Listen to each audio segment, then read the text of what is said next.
Erev Tov Chavrim, I'm Stephen Ben-Nun. You're watching Ben-Nun Institute of Biblical Research, also Israeli News Live. In the event we load this there, not sure what I'm going to do as of yet. Very provocative message. It is thought-provoking, whatever you might call it. Does the Bible support an alien presence on the earth in modern times? I believe without a doubt it does, and it's probably going to shock you at just how this is all coming about. An alien presence, yes, but what is it? It is demonic, it is demons, but not just demons in human beings, like in the case of the maniac from Gadara that the Bible speaks about, that Yeshua cast the demons out of him, and then he realized he was naked and got dressed and was in his right mind. Not about Mary Magdalene, where he cast the 7 devils out of. We're talking about actual devils, Nephilim, as we read in the Old Testament there. Also the book of Enoch that speaks about this. Everywhere we find these type things. And the question is, are they existing in here on the earth today? I believe the answer is yes. And I believe it's laying in plain prophecy, plain sight. And we'll start with the very words of Yeshua himself, Jesus of Nazareth, here in the book of Luke 17, starting with verse 26. And it was, just a second guys too, I got to make sure I keep my notes here with me. And as it was in the days of Noah, so shall it be also in the days of the Son of Man. They did eat, they drank, they married wives, they were given in marriage until the day that Noah entered into the ark, and the flood came and destroyed them. Now, that might just seem simple to most people. Most people look at that and they say, okay, Jesus is saying that it's going to be the same way in this day here, the days of the coming of the Son of Man. That's the Son of Man is a prophet. The Son of Man, this is a future event, maybe speaking about the coming of Eliyahu, Elijah, could be speaking about Yeshua's return to the earth, but I know different people have different thoughts on that. I'm not here to kind of throw one way to the other on that, but the point is as it was in the days of Noah, so shall it also be in the days of the Son of Man.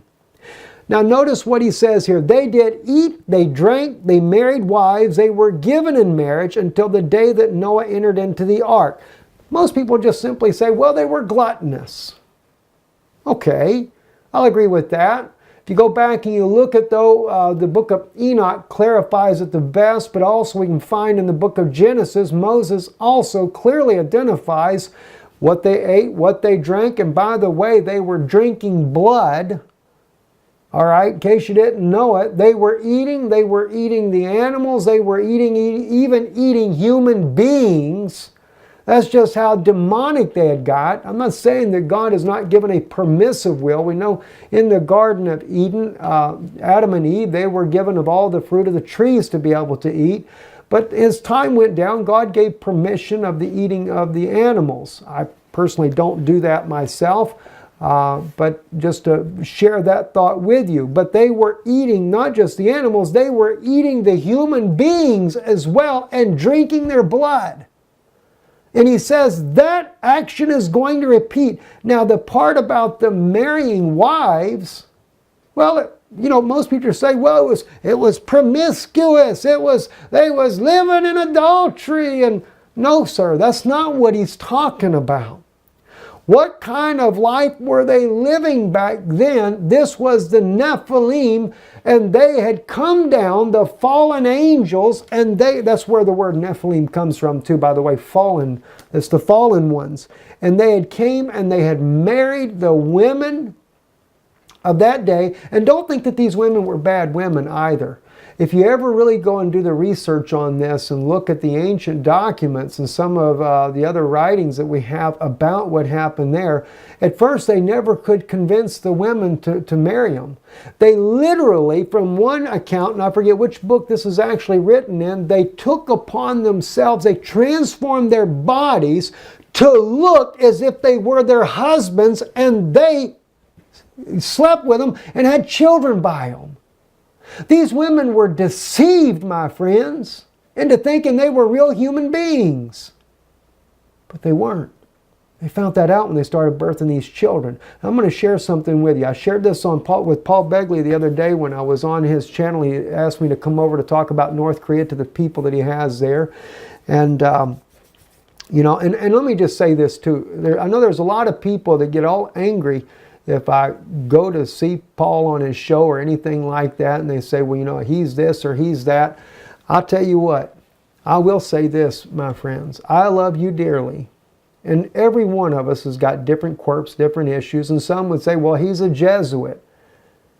You know what? The two witnesses are going to come on this earth. And I may not have everything right in my doctrine either. But when they come on the earth, they're coming to set the story straight where we're messed up on these doctrines. I know a lot of people think, well, I'll be raptured out when the two witnesses get here. I don't think you will be. I do believe in a rapture. And people say, what do you believe in pre-trib, post-trib, mid-trib, whatever? You know, God says it clearly in Zephaniah that He will hide the meek of the earth right before His wrath. Okay, just to share that with you. It is a biblical fact. There's a rapture. Zephaniah clarifies that as well. And it's written in the New Testament. We know that. But Zephaniah says God hides you before His wrath. And he says, pray that you may be found worthy to be hidden.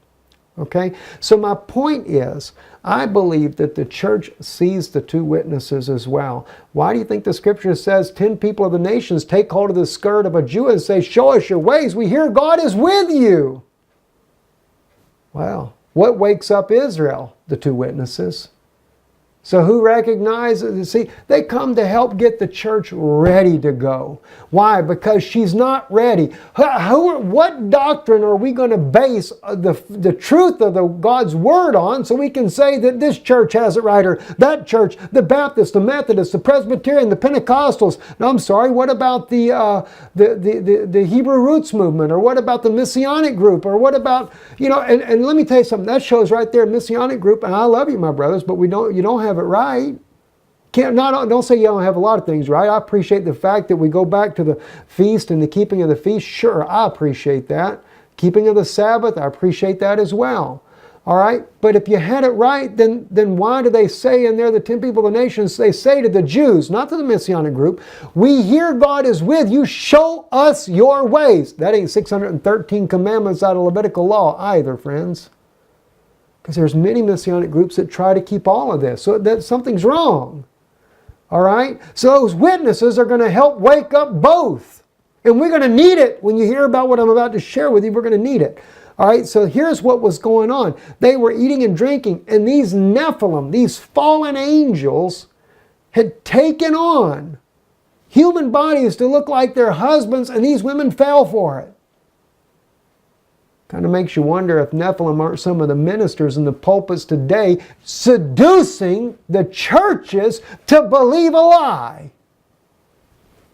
I wouldn't doubt it a bit in the world. And doing what? Producing giants, producing mega churches and everything else. They're producing all right, but it's not the children of Almighty God. But it's going to be more than just a spiritual thing as well, because that's what Yeshua says here. And as it was in the days of Noah, so shall it be also in the days of the Son of Man. They did eat, they drank, they married wives, they were given in marriage, until the day that Noah entered into the ark and the flood came and destroyed them all. So we know it's speaking of a future date as well. That destruction has to come. All right, now, I want to show you something though. And there's so many scriptures I would have loved to have had in here, but I just did not have the time to put them all together. Now, I'm going to show you something here, and this is in Exodus chapter 34. I'm going to start at verse 9, but we're going to, we're going to start at verse 16. We'll come back to verse 9 in just a moment here. Now, here's what's interesting. It says here in verse 16 of Exodus 34, let me start at verse 15. Lest thou make a covenant with the inhabitants of the land, and they go astray after their gods, and do sacrifice unto their gods, and they call thee, and thou eat of their sacrifice, and thou take of their daughters unto thy sons, and thy daughters go astray after their gods, and make thy sons go astray after their gods. Thou shalt make thee no molten gods. Okay? Now, just showing you here, again, this was a prophecy that was given to Moses, and the prophecy is speaking about how things get all twisted up and how you end up marrying in amongst these others and you end up serving other gods. Now, this was a warning to Israel. And a lot of people think, well, this is just an old prophecy. This is something that happened many years ago. Well, that's what I'm about to share with you in Exodus 34. We go back up to verse 9 here, and you're about to find out this is a prophecy that never has been fulfilled and is a future prophecy yet to be fulfilled. And yet there are aspects of it that have been fulfilled. Let me show you this. And he said, if now I have found grace in thy sight, O Lord, this is Moses speaking unto God, let the Lord, I pray you, go in the midst of us, for it is a stiff-necked people, and pardon our iniquity and our sin, and take us for thine inheritance.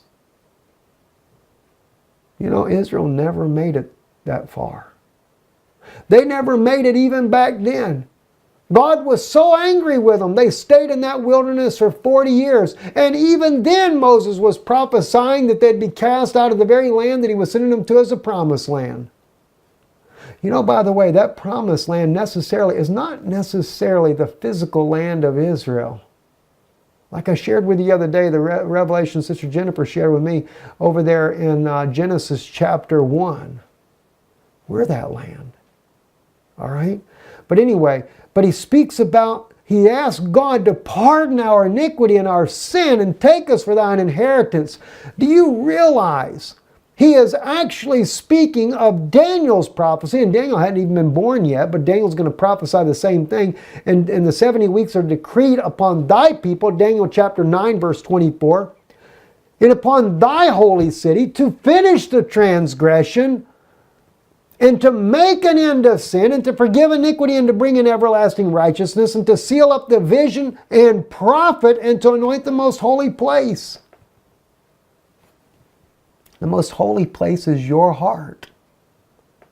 It's not a physical temple, but that's what they're going to build, and that's what you're going to get back into in just a minute here in Exodus. Now, you said, Steve, what about aliens and stuff? You're going to find that out. Bear with me. All right? So 70 weeks are decreed upon thy people and upon thy holy city to finish the transgression, to make an end of sin, and to forgive iniquity. Well, see, this is what Moses is asking right there. It's a stiff-necked people, and pardon our iniquity and our sin.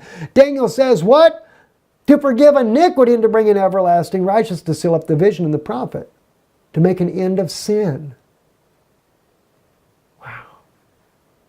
And Moses is asking exactly for that. And Daniel's saying that it is still for a future date, and it's part of the 70 weeks of Daniel.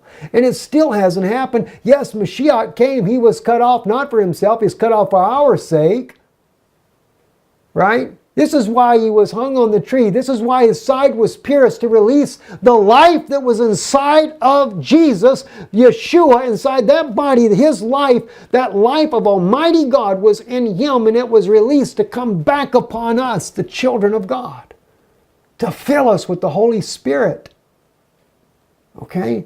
This is that Easter message, the Passover message that I wanted to bring to you. No, I don't go in for the Easter bunnies and things like that. I mean, if you do, it's up to you. I'm just, I say that word Easter, and a lot of people take offense to that. So, I only say it to make the point of the time for those that think of it in that terms. All right, now, but it's a stiff-necked people. Now, here's where it gets interesting. Let's jump over here. Got to get this cursor to move. Sometimes this computer wants to freeze up. And he said, behold, I make a covenant before all thy people. I will do marvels. And that word, by the way, in Hebrew is not marvels. Nifalot is wonders. I'm talking miracles. Ve'yomer hine anochi karit barit neged kol amcha oseh nifalot. I'm going to create. See? He's going to create. He's going, say, or to do, or to make. Actually, I apologize. That's to make. There is a word here, the bra, that we're going to get into in a minute, that is actually create. He's going to talk about what he's going to do with him. Oseh nifalot. I'm going to do great marvels or wonders. Okay, nifalot. Such as have not been wrought in all the earth, nor in any nation, and all people among which shall see the work of the Lord that I am about to do with you, that is tremendous. Interesting, isn't it? They're going to see the work I'm about to do with you. And it's tremendous. Now, the reason why they changed this to marvels instead of wonders, the correct translations, the rabbis have actually admitted why they chose to change it to the word marvels. They say because Moses died and he did nothing greater than the parting of the Red Sea. And here we are in Exodus 34, long into the wilderness journey, and Moses hasn't done anything greater. And second of all, it's almost as if God is schizophrenic here, which I know God's not. I say this to make a point here. God's already said, you're not going into the land, because he smoked the rock. He did it in anger, or even less, I forget the actual timeline. Maybe he hasn't smitten the rock yet. But the point is, God knows everything. He knows the end from the beginning, everything. He knew Moses was never going into that promised land. But he says here, behold, I make a covenant before all your people. I will do marvels such as not has been wrought in all the earth, nor in any nation, and all the people among which you are shall see the work of the Lord that I'm about to do with you, that it is tremendous. So one, Moses never fulfilled the prophecy, and second, he's talking about the land that he's going to go to. He's fixing to get into that, I should say. The promised land of Israel. So God prophesies that Moses is going to do wonders like he's never done before with him, and that he's also going to go to the promised land. He says, observe you that which I am commanding you this day. Behold, I am driving out before you the Amorite, the Canaanite, the Hittite, the Perizzite, the Hivite, and the Jebusite. All right, now, in case you guys don't know Hebrew right here, observe thou that which I am commanding thee this day. Shamar lecha. That is a masculine singular word right there. That is to Moses directly, not to all of Israel, to Moses. Okay? Shamar lecha et ashar onochi matzoch Hayom. He said, I'm commanding you this day. Behold, I am driving out before you the Amorite, the Canaanite, and the Hittite, and the Perizzite, and the Hivite, and the Jebusite. Hineni goresh miganecha. Again, Moses has got to be there. It's possessive to him. This is to Moses alone. He's speaking about this. And God is talking about driving out the Amorite, the Canaanite, the Hittite, and the Perizzite. Let me tell you something about you're going to learn this in just a moment. All right, the Canaanite and the Perizzite happen to be Nephilim. They are the giants. They are the fallen ones, descendants of them. Now I'm going to tell you something, friends. There's been people trying to figure this out all along. How did the giants get over here when God killed all of them during the antediluvian destruction? Noah comes over, Ham, Shem, and Japheth. There's only 3 people. They repopulate the earth. And then suddenly we have these Nephilim all over again. And Joshua's faced with them. Moses is faced with them. They're all faced with them. And now God's prophesying about something Moses is going to do in the future. And he's saying that these guys are going to be there as well. I thought they got driven out by Joshua. Well, Joshua does during that day.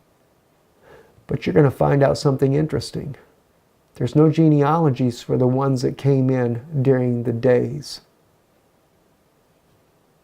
of Joshua. I'll bring that point out in just a moment here. All right?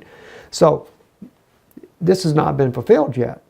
This does happen during the time of Joshua, right? Take heed to yourself, lest thou make a covenant with the inhabitants of the land where you go, where you're going to, lest they be for a snare in the midst of thee. Now God is still speaking everything that Moses himself is going. It's all there. Lecha, lecha, lecha, lecha. All right? Leyashuv ha'aretz. Wow.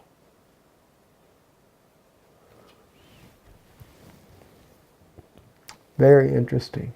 Pen techarot barit leyashuv ha'aretz. Take heed to thyself, lest thou make a covenant with the inhabitants of the land whither thou goest. Ashata asha ata bo eleah. Aliyah. So Moses is going to that land, and yet God swore that he couldn't go there because of what he did during that life. All right? So Moses is actually going. It's prophecy that has never been fulfilled yet.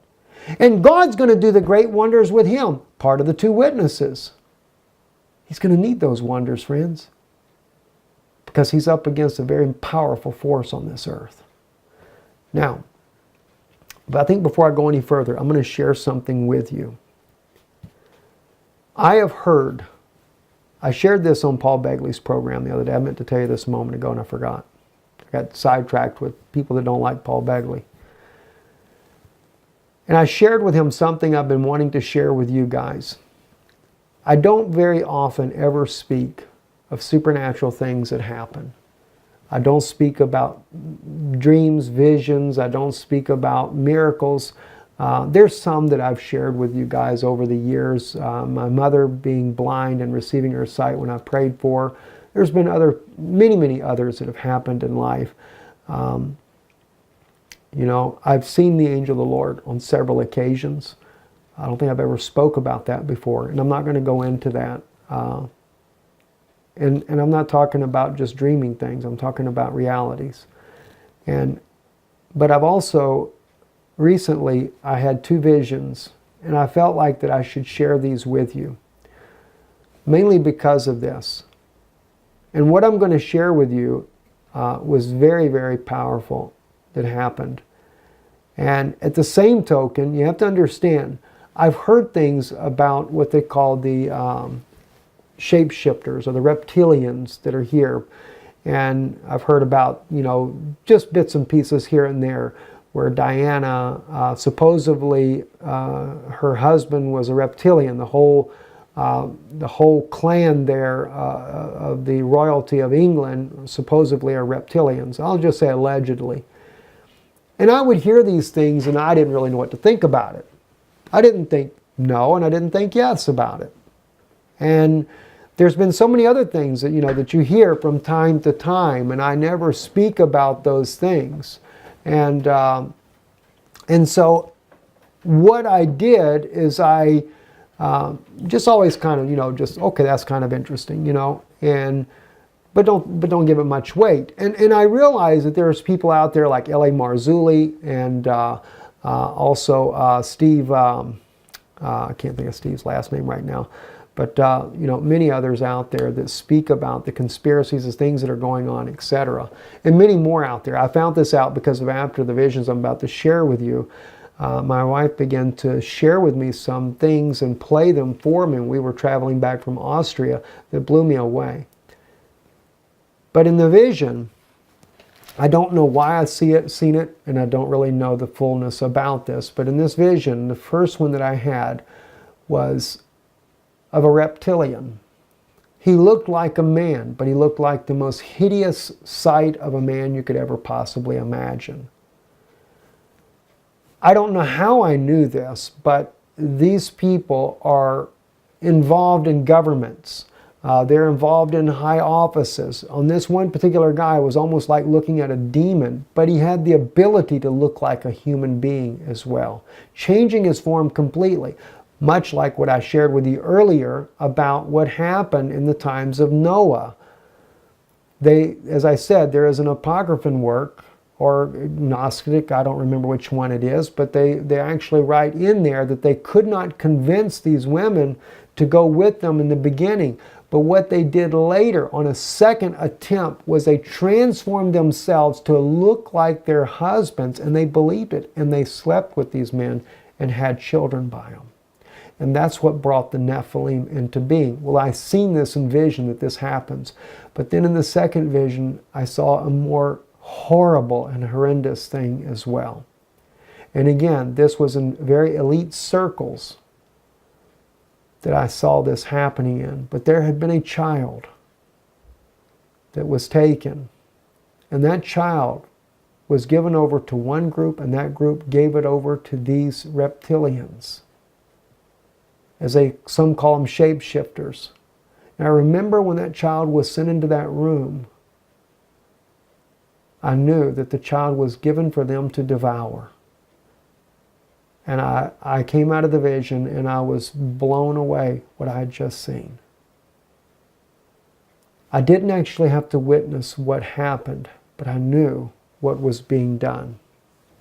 I say this because then my wife, of course, she's done so much research in so many areas. She's aware of a lot of these things that have been said. Steve Quayle, that's who I was thinking of a moment ago. And I know Steve has shared our broadcast on his channel from time to time, and I really appreciate that. My wife actually had spoken to Steve years ago when he first started his work there, and he wanted to connect years ago with us as well. We just never had that opportunity to work it out. But she began to play some videos for me, and of course, I found out real quick, like, it is the reptilians being believed to be these aliens that are on this earth here, or demons, is the better way. It is part of the fallen angels that devour human beings. And there was a former government person, a whistleblower. I know I listened to one man that was a former defense minister for Canada speak about things, and then there was another elderly man as well, and I forget who he was, but he did not want to go there, but he admitted to the lady that was interviewing him that it is true. They devour children. Not just children, but full-grown human beings and animals as well. Again, like it says, as it was in the days of Noah, so shall it be in the coming of the Son of Man. These things will repeat again on this earth. So we know the prophecy is there, and I saw it. And I saw it in the vision, and I know it's coming. I've seen others that I've shared with you recently. 2 different people that had visions of this type thing going to happen on the earth. And so it's made me do some research, but I didn't research nothing as I began to do when I had the visions. And the thing is, I realize that we may be faced with these types of entities, but we are actually more powerful than they are. You may not realize that. And it's not that the power is there yet. We need to wake up to who we are. And I'm going to share some of that with you. Because you got to remember, as I was listening to some of this research, one of these soldiers that actually, I listened to a message of a soldier that's seen these type people. And they spoke about how that they actually work with them. And they spoke about all the different types of races there are of these demons that come from different planets and things like that. Well, no doubt that's how they got back on the earth again. The earth destroyed the children of the Nephilim, but remember, and of course those Nephilim were put into prisons and stuff. It's not the only, remember that was only like 200 fallen angels that came down to the earth to begin with, I think according to the book of Enoch. There was 2/3 of the angels of heaven came down that were cast out. So where are they living? They're waiting for judgment. All right, so let's just think of those type things there. So we're dealing with a very demonic situation on this earth today, and was back then as well. So this is what I'm looking at, and the thing is God has made us, we have the ability, it's within you, it's in your DNA. The thing is something needs to wake you up, and I'm going to do that in part 2 of this message that I'll be doing. It's a lot of more research that I'm going to go down and share with you, all right? But there is the ability in us, because like Samson, he could take down 1,000 men. Look at Joshua's men fighting these giants in the land there. They had the ability to take down giants even though they would look like grasshoppers next to them. Now I've been told that according to what they write in there about, or what this one guy spoke about, that was a whistleblower, military whistleblower that's seen them, he said they have the strength of about 15 men, one of them. And their speed is so fast, it is unbelievable. He said there's no challenge to them. But did anybody forget Samson could take down 1,000? Did anybody forget that it's also written, I know it's in the book of Yeshua, but I think it's also in our own canon of our Bible, that one son of Jacob, the children of Jacob, have such an amazing gift of superhuman strength. Different gifts. Judah had it. Manasseh had it, according to the book of Jasher. I think in our canon it says that one of the children of Israel, one man could put to flight 100. And two of them could put to flight 1,000. Or it could be maybe as 1,000 and then 10,000 they could put to flight. Two. In the book of Yeshua it does say it like that, 1,000 and 10,000. We're much greater than they are when the Spirit of God is upon us. But I believe there's something that we still have a need of. And I believe the two witnesses will wake that up in us to get us ready for the battle we're about to face. Let's continue on. We're just getting started. So he says, take heed to thyself, lest I make a covenant with the inhabitants of the land whither thou goest, lest they be a snare in the midst of you. See? But you shall break down their altars and dash in pieces their pillars, and you shall cut down their asherim. For thou shalt bow down to no other God, for the Lord, whose name is jealous, is a jealous God. See, they make themselves God on earth.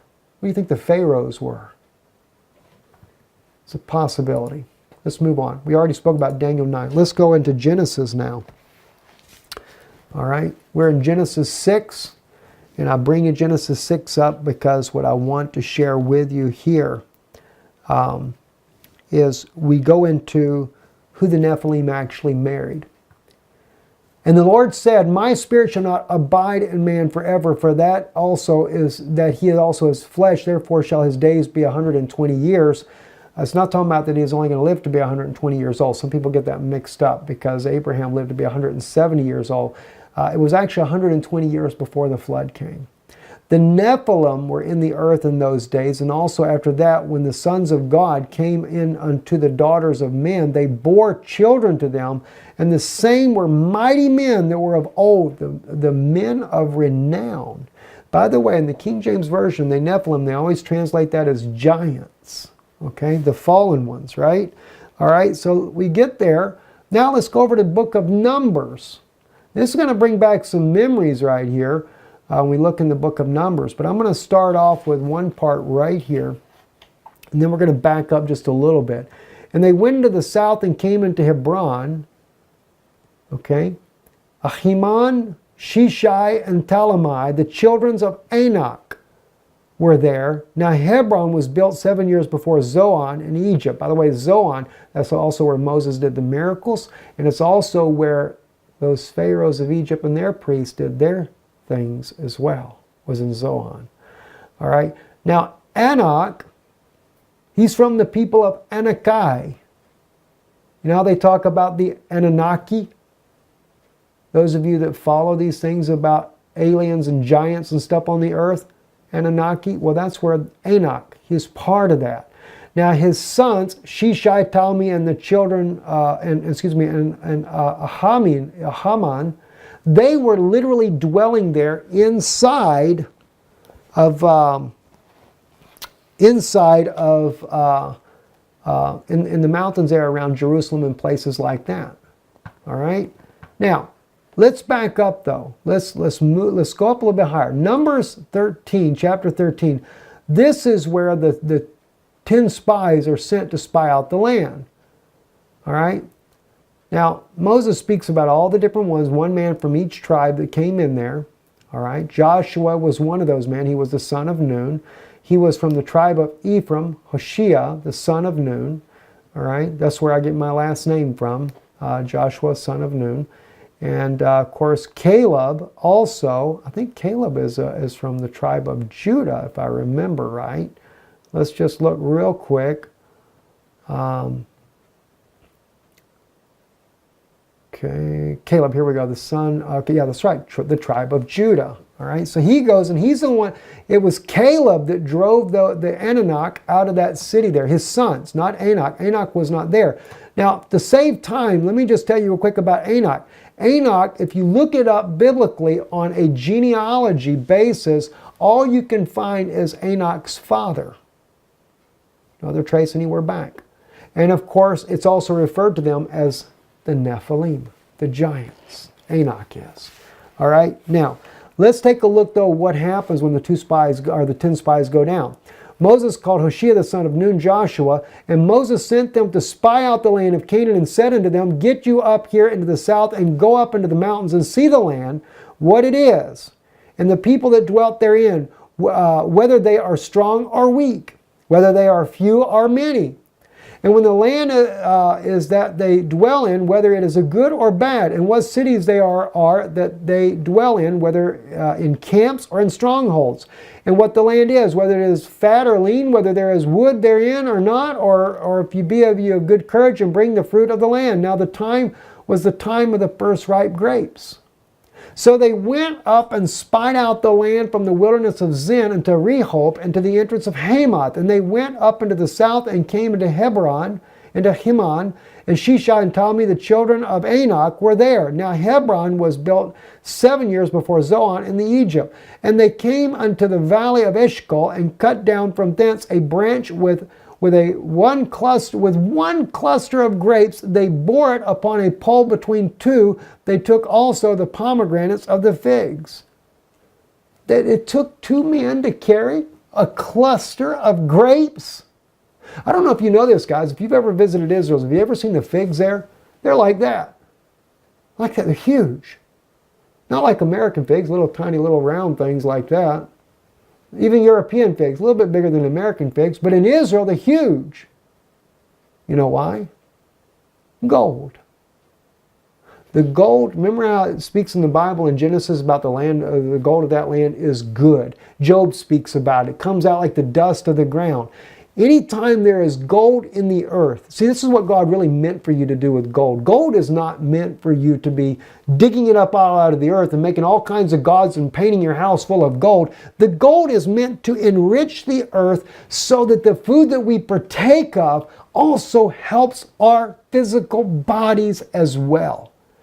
Now, I know that there is a such thing as colloidal gold, there is monoatomic gold, but you don't have even need of that. What you have need of is that your food comes from a land that is enriched with gold. And it just so happens, Egypt is the same, by the way. The type of rock in that land that they have is so enriched with gold. So the soil itself, limestone that is, the soil itself as well is enriched with gold. And the grapes, it's proven fact, if the ground is enriched with gold, the food and the flowers and everything else grows much bigger and much more better than any other type, because it's just something about the gold itself. When the plant absorbs that gold, it breaks down it actually breaks it into a monoatomic inside the plant, and it happens to be that red grapes are full of gold. And that is what helps your physical body. I think it has a lot to do with the fact of longevity, and I know that there are scientists that believe that as well. I say that because if you ever notice what Moses did, they make the golden calf.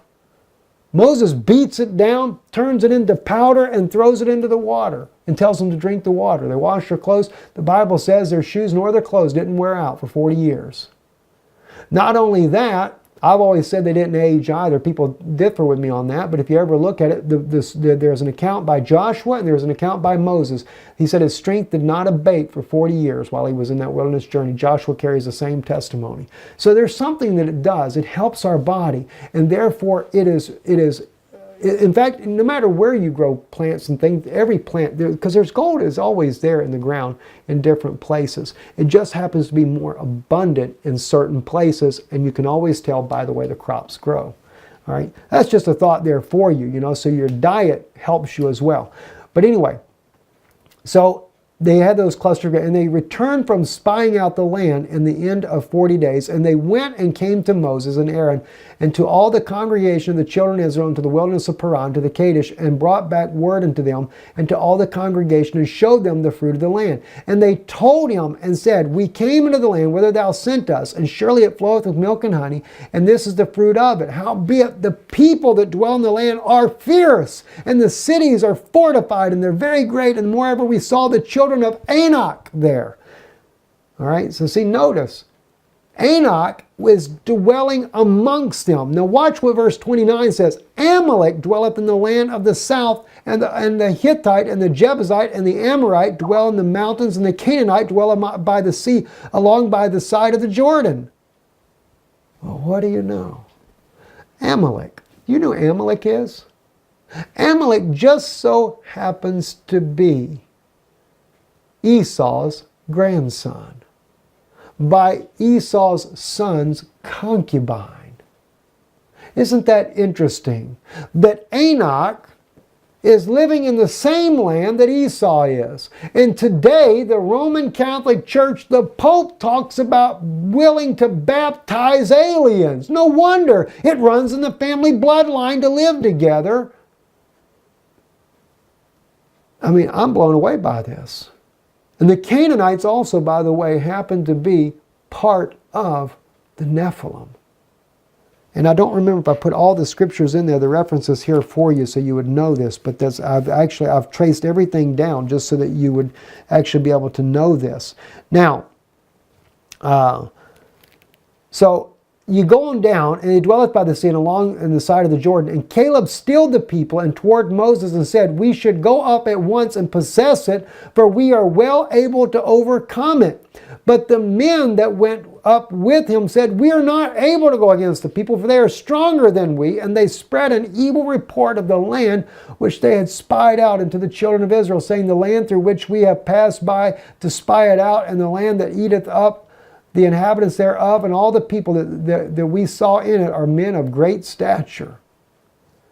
And there we saw the Nephilim, the sons of Enoch, who come of the Nephilim. And see, they come of the Nephilim. They're literally from the Nephilim.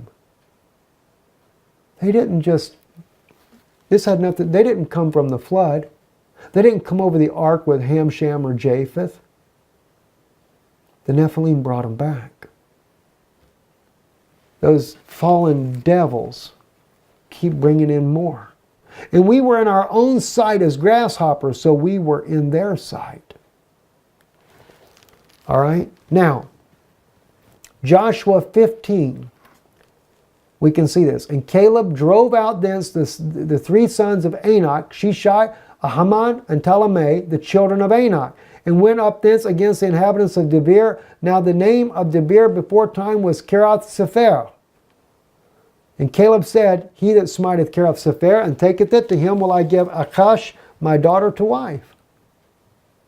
So they were defeating, and somehow or another, God gave the children of Israel the ability to overcome these giants, these Anunnaki. But you notice there was only two. Joshua and Caleb were the only two that had that gift. If you've ever read the book of Jasher, and you realize and you read over there the story of Joseph in the book of Jasher, go read that. This is where you find out that the sons of Jacob were given a special gift of supernatural strength. And we got it right here in our own Bible. These men are like grasshoppers, but yet Caleb and Joshua, their faith and their God gave them the ability to overcome these men. And even in the book of Jasher, we find out that when they doubt, they lose their strength. Isn't that interesting? If thou canst believe, all things are possible to what? To them that believe. The book of Jasher, we find out Judah, he was a very strong believer, Judah was. And he had the strength that was unimaginable. Judah said, he said, I'll kill every Egyptian in this city by myself tonight. You need to read that story. Amazing the exploits they did. And when Manasseh could steal Judah's temper, what did Judah say to his brethren? Because he didn't know that this was Joseph's brother at first. He says, this is not an Egyptian. This is a child of my father, Jacob. And they reveal in there that that gift began with Jacob's children. I believe Abraham as well. All right, now, so we look into this, and we see that as well. Now, let's move over to Deuteronomy. All right, again, we see that in 3:11, actually, we'll start at verse 10. All the cities of the plain and all the Gilead and Bashan and Tesalach and Adari, cities of the kingdom of Og and Bashan. For only Og, king of Bashan, remained of the remnant of Rephaim. Behold, his bedstead was a bedstead of iron, and it is not in Rabbah of the children of Ammon. 9 cubits was the length thereof, and 4 cubits the breadth of it, and after the cubit of a man.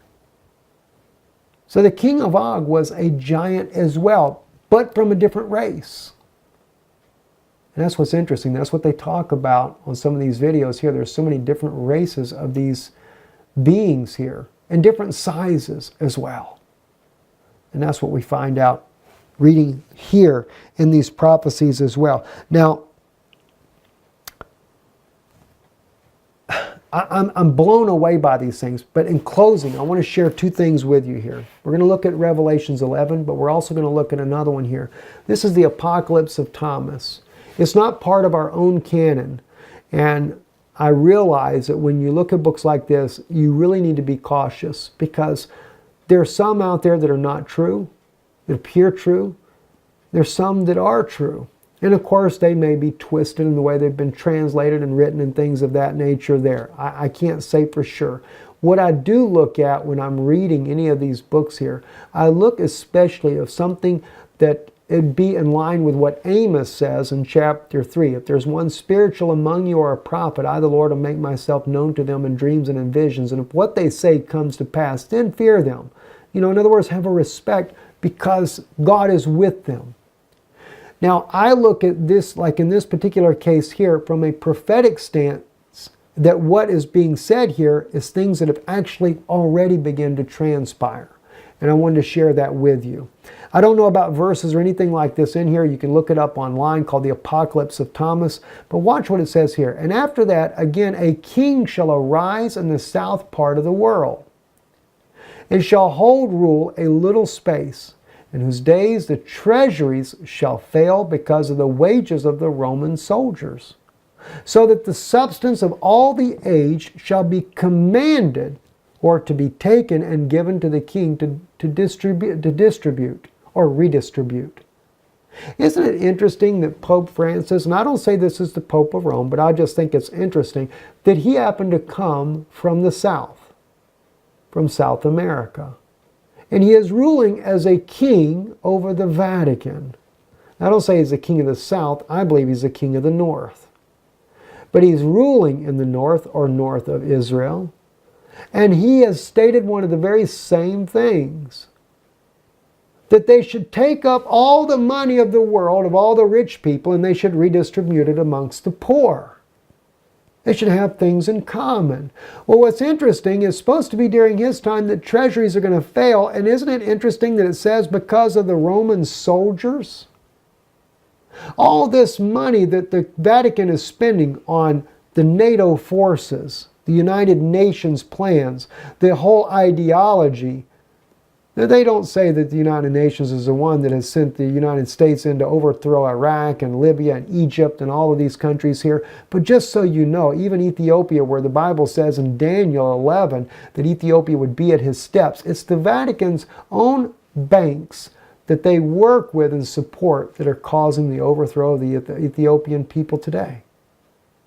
And it is the NATO forces, whom he is also the founding father of the European Union and the creation of the United Nations, greatly behind the Vatican, and of course NATO forces as well.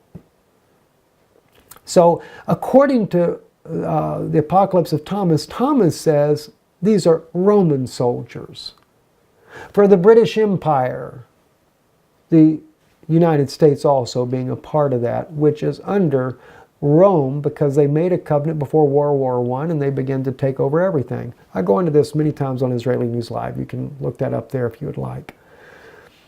Therefore shall be plenty of corn and wine and oil, but great dearness of money, so that the substance of gold and silver shall be given for coin, and there shall be a great dearth. Everybody now trying to gather up gold of the earth in order to be able to buy food when the money fails. Everybody's expecting it. Everybody's calling for it. Well, he said that's still prophetic as far as that goes. I don't have the silver or gold. Actually, I had a sister that sent me a little coin one day. I had no idea that the little coin was made out of gold, and I think it was supposed to be like worth $200 or something. I just thought she did it because I like to collect old coins from other countries, and it was from Switzerland. So I'm glad I didn't lose the thing, but other than that, no, I've never bought gold or silver, any of those things. So anyway, it says, at that time shall be very great rising of the sea, so that no man shall tell news to any man. That could come from tidal waves. And that could become because Russia sets off a nuclear bomb on the ocean floor. And I've seen one Russian politician claim that they did this to Japan that caused the Fukushima disaster when he was drunk on television. So think about it. The kings of the earth and the princes and the captains shall be troubled, and no man shall speak freely. Gray hairs shall be seen upon boys, and the young shall not give place unto the aged. Well, they're fixing to stop freedom of speech. I see that coming as well. After that shall arise another king, a crafty man, who shall hold rule for a short space, in whose days there shall be all manner of evils, even the death of the race of men from the east even unto Babylon. It's what they're doing, isn't it? From the east, now they're talking about doing a great war over there to make away all the North Koreans. All the way to Babylon. And thereafter death and famine of men from east even unto Babylon. After that, a sword in the land of Canaan even unto Rome. Well, all the way to Babylon, the ancient city of Babylon in Syria. They're just about trying to, and they're not done yet, friends. That's the bad thing. They're going to keep doing it, annihilating the entire races of people. It's terrible. Then shall all the fountains of the waters of the wells boil over and turn into blood.